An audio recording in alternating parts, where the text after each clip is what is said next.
Dans le cadre du lancement en Belgique de la machine Enagic qui fabrique de l'eau Kangen, ce qui veut dire en japonais eau des sources, il paraissait important de vérifier les paramètres scientifiques annoncés par le fabricant Enagic. Depuis plus de 30 ans, Enagic International, basé au Japon, est fabricant de machines produisant de l'eau alcaline antioxydante hexagonale par électrolyse. Des centaines d'hôpitaux et des douzaines de restaurants ont fait confiance à Enagic. Au Japon, la machine est de classe médicale, remboursée par la sécurité sociale. Les machines Kangen sont également utilisées dans des millions de ménages dans le monde entier pour transformer l'eau du robinet en eau alcaline potable, saine et pure à boire, pour cuisiner et par ailleurs en une eau acide pour soigner la peau et pour le nettoyage ménager.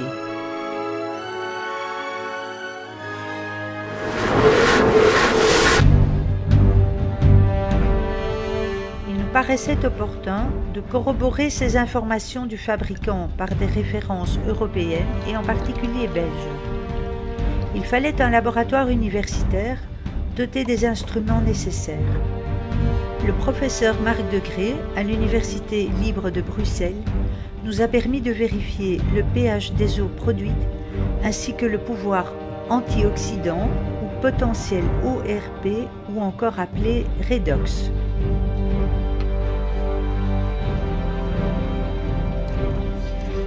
Lors de cette expérience, l'eau de distribution urbaine au robinet a été mesurée à un pH de 6,6.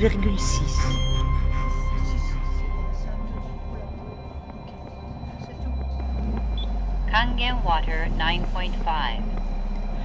Le professeur Marc Degré a mesuré au laboratoire d'électrochimie le pH annoncé par la machine d'une valeur de 9,5 sous contrôle de sondes précises et de solutions tampons de référence. Je mesure le pH qui est de 9,7. 9,8. Ce qui est donc encore mieux qu'annoncé. La valeur antioxydante annoncée de moins 400 mV a été effectivement mesurée à moins 533 mV, ce qui rend l'eau Kangen encore plus anti-âge. 50 ou moins 100. Le potentiel d'autres solutions de référence comme du jus d'orange ou de l'eau du robinet frôlait un potentiel antioxydant de plus 100 mV et sont donc hélas oxydantes.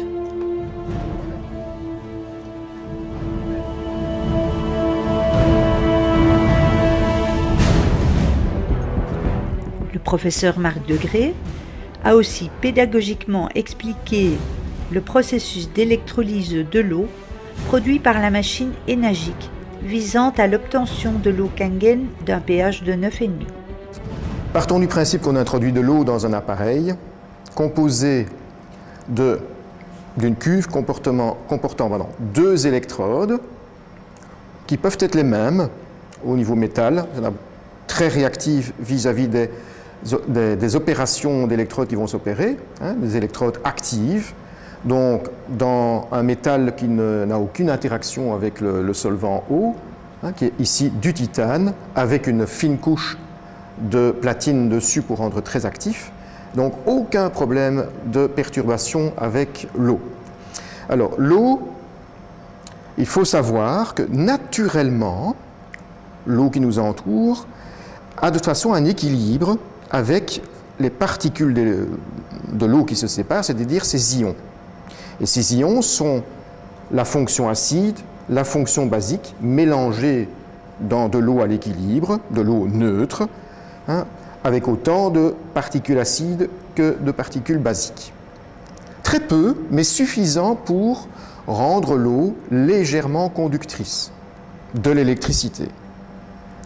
Alors, si on rentre de l'eau entre deux conducteurs électriques, ça veut dire des conducteurs qui laissent passer des électrons, il va y avoir une attirance entre les particules de l'eau qui sont des ions, donc des charges électriques en solution, qui vont être attirées par le pôle électrique opposé.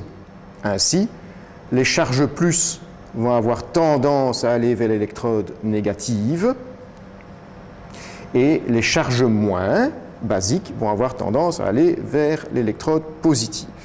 Jusque-là, c'est naturel. Bien.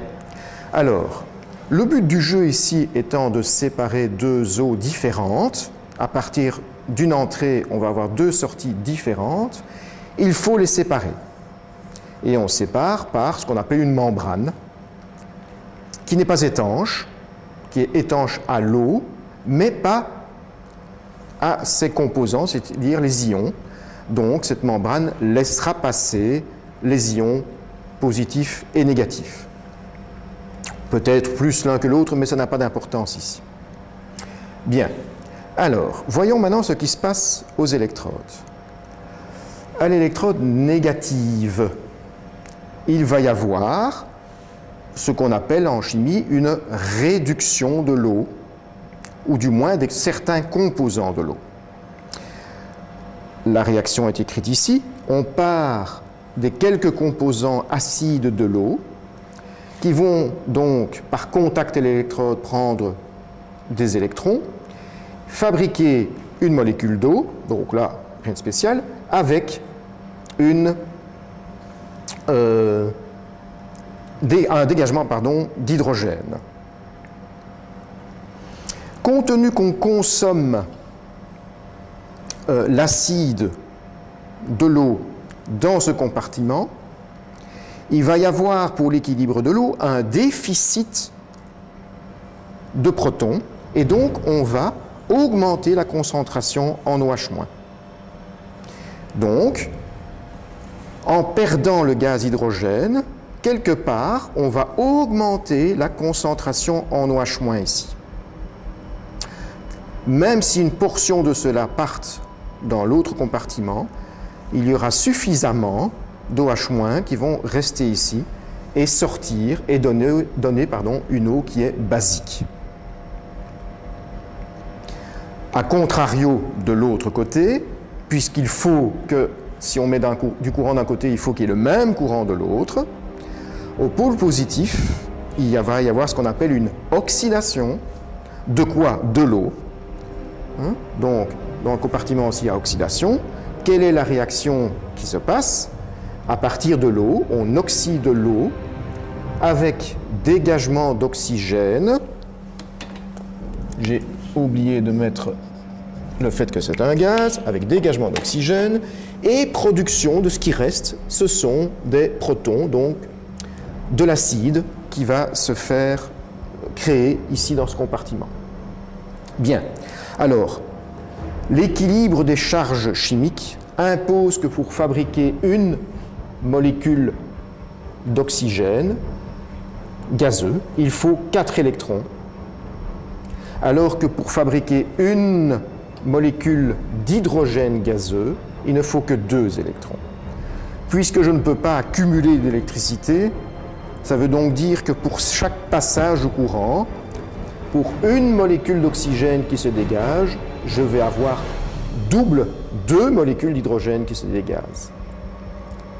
Et donc, il est normal d'obtenir une eau basique ici, nettement plus brumisée, parce que plus de gaz hydrogène, que dans l'eau acide qui sort de la machine.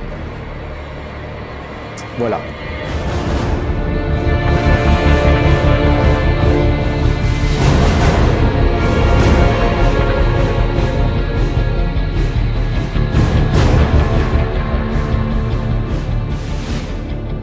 Nous remercions le laboratoire de l'ULB et en particulier le professeur Marc Degré.